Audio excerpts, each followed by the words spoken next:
Hello and welcome to Kahani series where we dive deep into the worlds of storytelling, creativity and the magic behind the written word.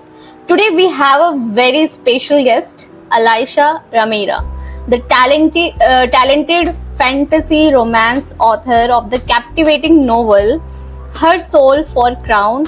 Alysha weaves enchanting tales filled with the love, power, and unforgettable characters that transport readers to extraordinary realms.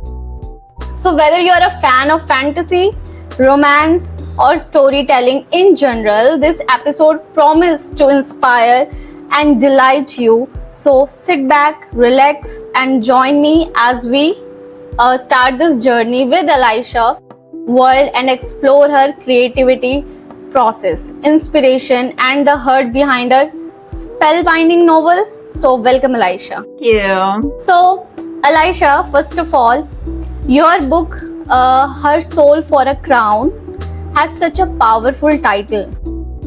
So, what was the spark that ignited this story, and was it inspired by something real?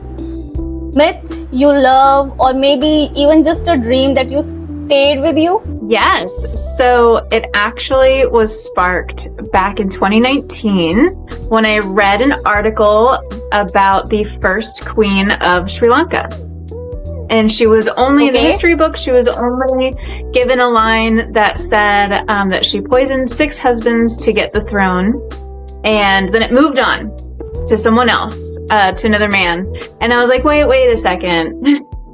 Why did she do that though? Like maybe these men before her, they didn't deserve to be on the throne, or maybe they were bad. So it really started with that article and the question of what if she wasn't Anula? What if Anula was not this like murderous woman, but actually had a reason for why she killed 6 husbands to get to the throne? So that was the spark. That's inspiring, actually. And that's so fascinating how personal experience shape fantasy world.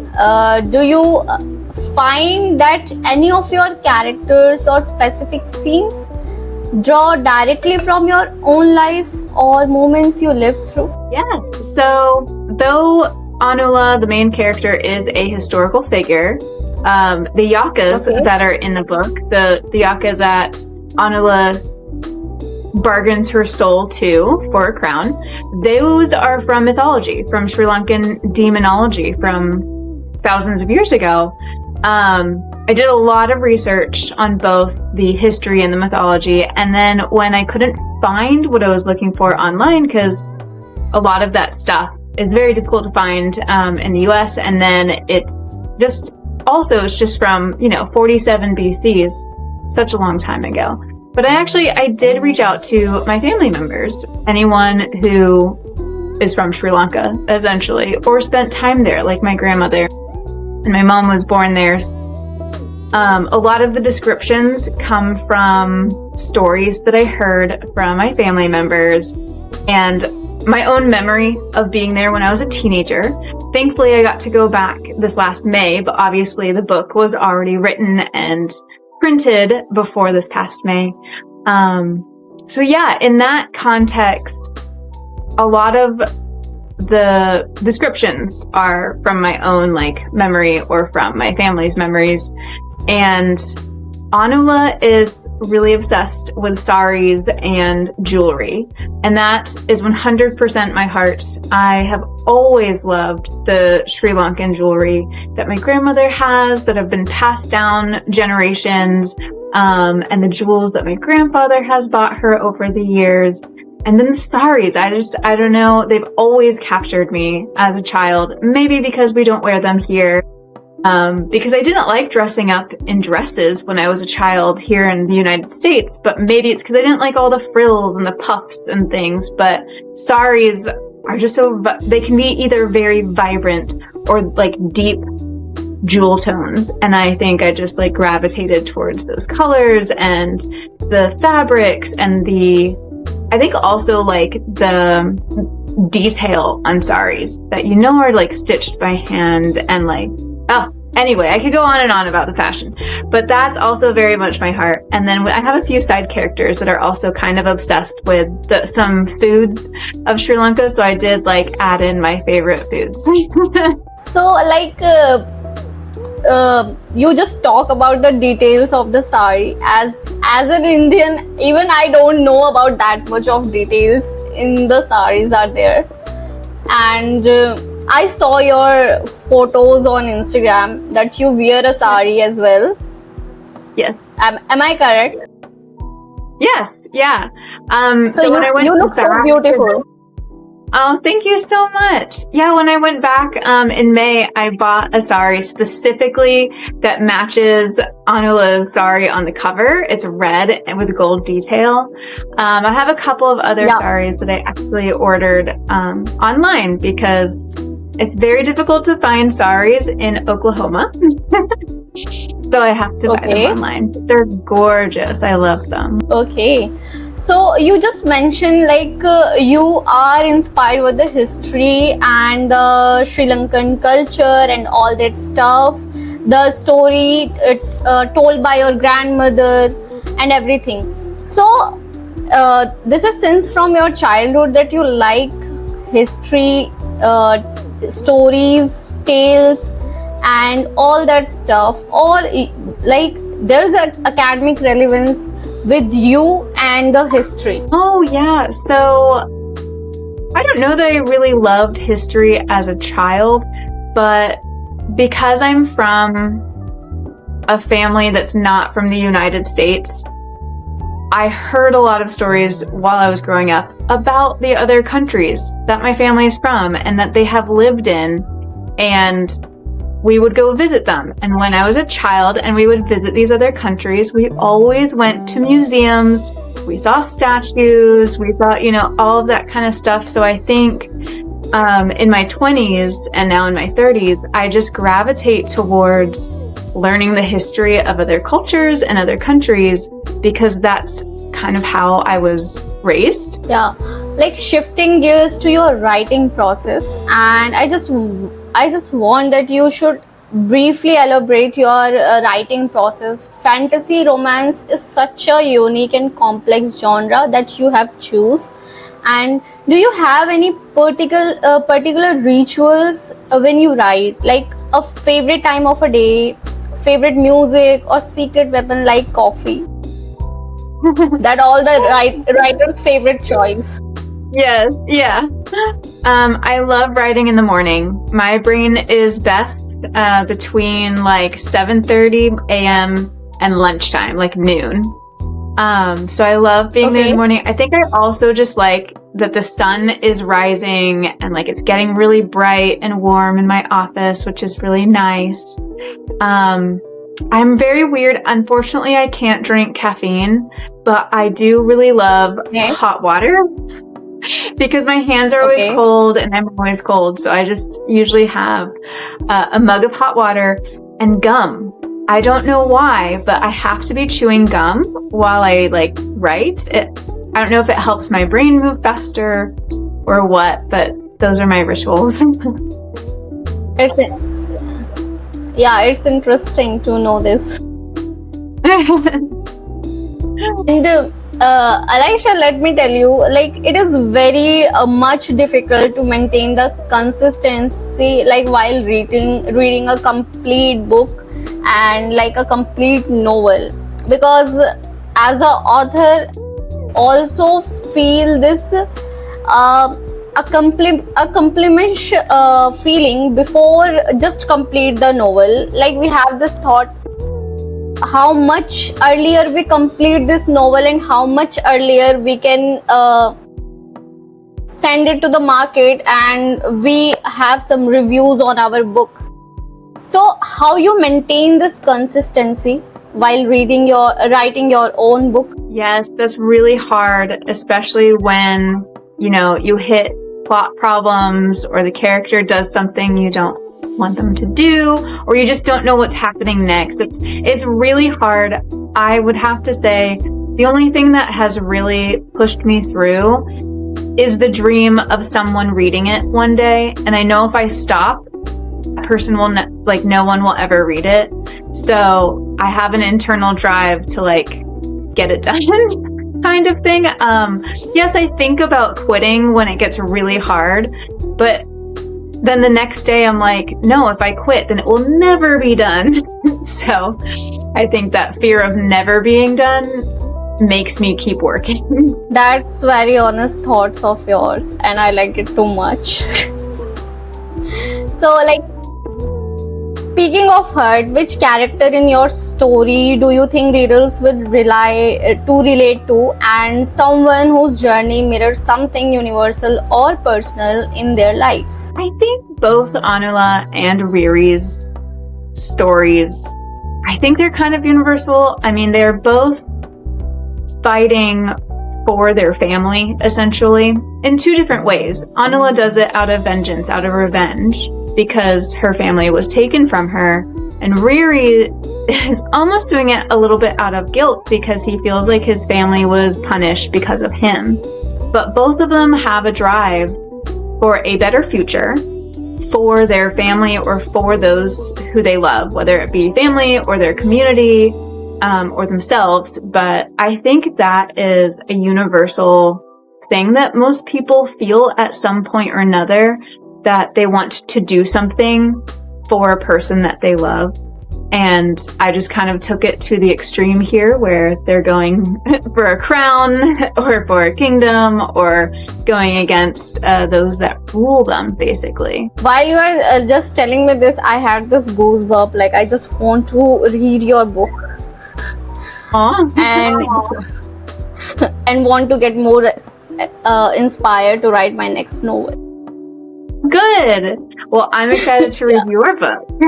Oh, by the way, my book is all about the psychological thriller, The Parallel Secret Desire. Ooh. And it's also a psychological thriller where the woman is in the trap between two men. Oh, I like that. Yeah.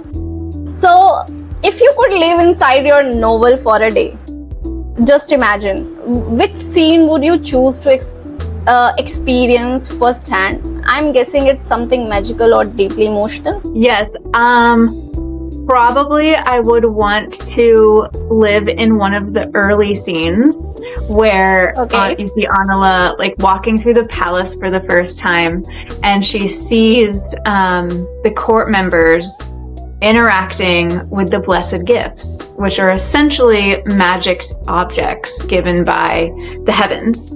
And they all do something different. Like the paintings, you can walk into and experience in real time whatever that painting was. So if it was a painting of a birthday party, you're walking in and you're now in the birthday party.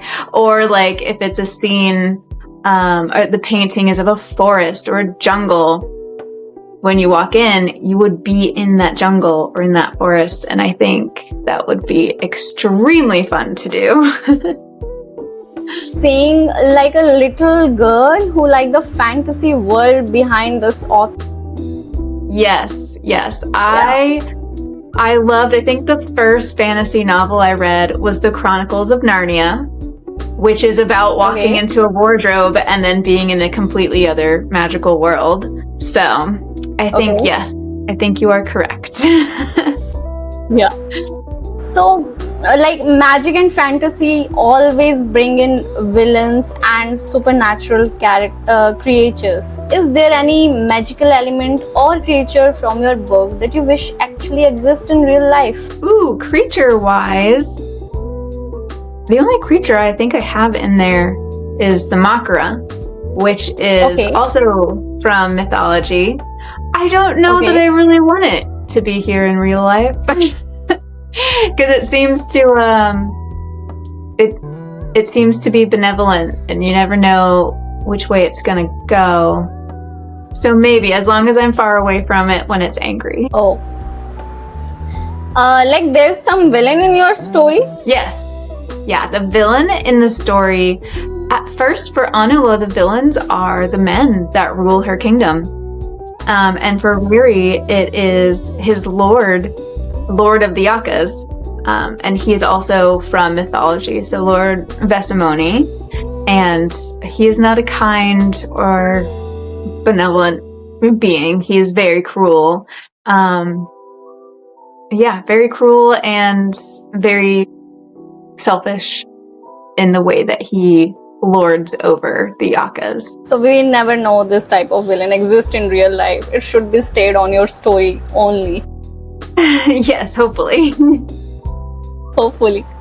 Like, and on the flip side, was there a scene that was especially hard to write and maybe emotionally draining or challenging in some way? Yes. So I actually rewrote the last 10 chapters multiple times. One, because there's so much going on that it was hard spatially to be able to explain what everyone's doing at one time and it not be confusing for the reader. And then emotionally, this is the point of the book where Anula and Riri have to physically face their villain, physically face the one that has hurt them and traumatized them for a number of years. And that's a hard thing to do for anyone, I think. And then not only that, but then they have to choose, they've gone through this journey of fighting for something for their families, for their loved ones, for themselves. And they end up finding that they also want a certain type of life where they fall in love. And in the end, they have to answer the question of, do I continue on my original plan, my original path, which does not lead to love, or do I change my direction and change my choices? So that was really emotionally hard to write, and it was really hard. I wanted it to make sense, and I want them, their hearts are breaking, so my heart is breaking. Oh, that's so sweet. Okay, so like you said, you read so many times your own novel. Like I also read so many times my own novel before final publishing.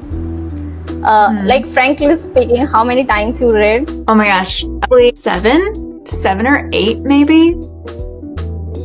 There was quite a few times.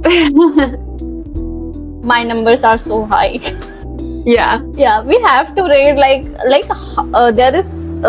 there should be not any lag the reader should feel. Yeah, there should be not any error. We have to manage it all, so it's fine. It's fine. So your readers come from all over, especially in India and abroad. Have you noticed different in how Indian readers connect with your fantasy compared to the global audience? I haven't noticed yet, but that's just because my book came out a week ago. So I haven't had very many readers reach out to me or comment on the book yet. So I'm very interested to see the worldwide reception. And let me tell you why I'm saying you have the broad spectrum of Indian reader, because the hardcover you just publish on your book, it more relatable, looking like the Indian traditional culture. Yeah. Whether it's the sari, the cultural output, it's so amazing. Like you live in United States and you did this type of work, so you just attract the global readers all over from the India and from the abroad as well. That's awesome. So it's a fantastic job. Oh, thank you. So do your stories borrow from Indian myths or like Indian myths, folklores at all? I love when author blend cultural tales with fantasy world building. I do too. So for Herself for a Crown, I really stuck with Sri Lanka, with Sri Lankan mythology and history. But I do know that Sri Lanka is so close to India and they share so much history, and they actually do share a lot of mythology as well. So I'm not sure if, I think the Makara is India are so close together. They do share a lot of history because of colonization in the past.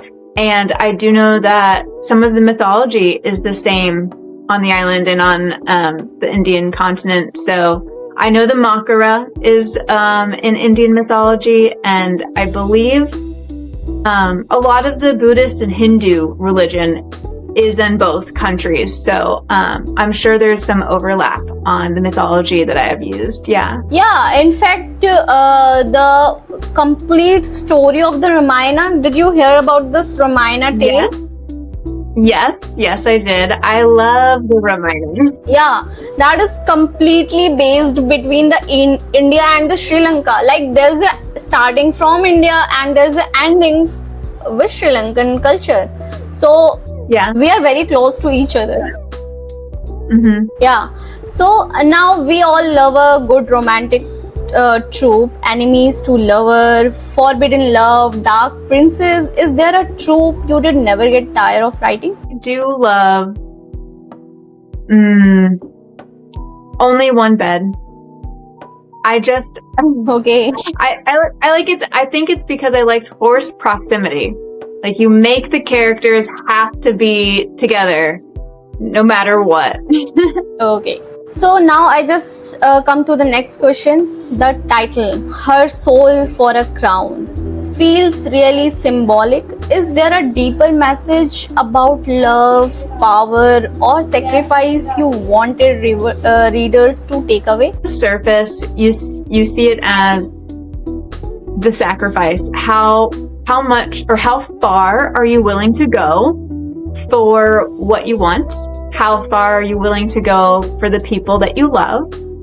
I think it's also, it kind of shows like, what's the greatest gift we have in ourselves that we could give up for another? Our souls, our entire being. So yeah. So Alysha, there's so much question which I just want to have from your side. But alright, let's have some fun with the rapid fire round. One fantasy creature you would love to have as a pet. Unicorn. I think they're gorgeous. It would be really fun to have a unicorn. Okay, now choose between these two, crown or freedom. Crown. I would love a crown. You don't love your freedom? A little controlling. Okay. Okay, now choose between true loves or magical powers. True love. Oh, that's so sweet. Okay. Alysha, if you could cast in Indian movies, which we call the Bollywood or Hollywood star, to play your main character, who would you pick? This is such a hard question. There are so many amazingly talented Bollywood actors and dancers. I did think at one point when we were talking about doing an audiobook, I did look up who the Miss Sri Lanka was from this year and Mr. Sri Lanka from like beauty pageants, and I was gonna reach out to them and see if they would do the audio. Obviously I did not end up doing that, but they are both very gorgeous people. Yeah, you are also very gorgeous. Oh, thank you. Okay. Before we wrap up, Alysha, when did you finally feels like, yes, I am truly a writer? This was something that I had to work on for a lot of years before I got published. Okay. Because I've been working towards this for 13 years and I never felt like I was a real writer. And then I think I heard the advice from another author, either on a podcast or at an event, and they said, if you're writing stories, then you are a writer. You don't have to be published to be called a writer. You are a writer. And if you write novels, you are an author. So I started calling myself an author in like 2019, I think. And then I finally got an agent after that. And then I was like, yeah. And I am assuming why he said this, because you have such a very cheerful nature, which is very proficient in the fantasy world. And the prefix of author is so cool. Like, I have this as well. Yeah. Now, and has your own love story or heartbreak influenced your writing in any ways? Oh, yeah. I think, feeling heartbreak, everyone feels it. So, like, being able to put that in for a character is really helpful. And then, as far as like the love story, of course. Oh, all the dreamy feelings, all the dreams about love and how nice they are to you and what they say to you and how they kiss you. Definitely, I put that in there. Yeah, that's all the things. And to all the inspiring authors listening, what's your top survival tip for them, whether from India or anywhere else? Number one tip is to find writer friends, so that when you have the hard days, you have someone to talk to who understands. They understand how difficult it is to publish, but they also understand how exciting it is to write a story and how exciting it is to have an idea for a new story. And it's just helpful to have that person or people who understand that it's a different level than your other friends and family. They're your colleagues, but they're also your biggest supporters, Yeah. And lastly, if you could send a message to the younger you, just starting out as an author, what would that be? Keep going and believe in yourself. Stop doubting. Believe in yourself. So sweet. So, final call out. Alysha, such a pleasure diving into your magical world and your journey today. So, thank you for joining us and sharing so much for everyone listening. So, Alysha, can you show your book to the closure view to my and our audience? Yes, I have a copy right here. There we go. So, yeah, it's look amazing. So guys, be sure to check out Her Soul for a Crown. It's an unforgettable adventure. And all as usual, don't forget to subscribe for more amazing stories and conversation. Thank you, everyone.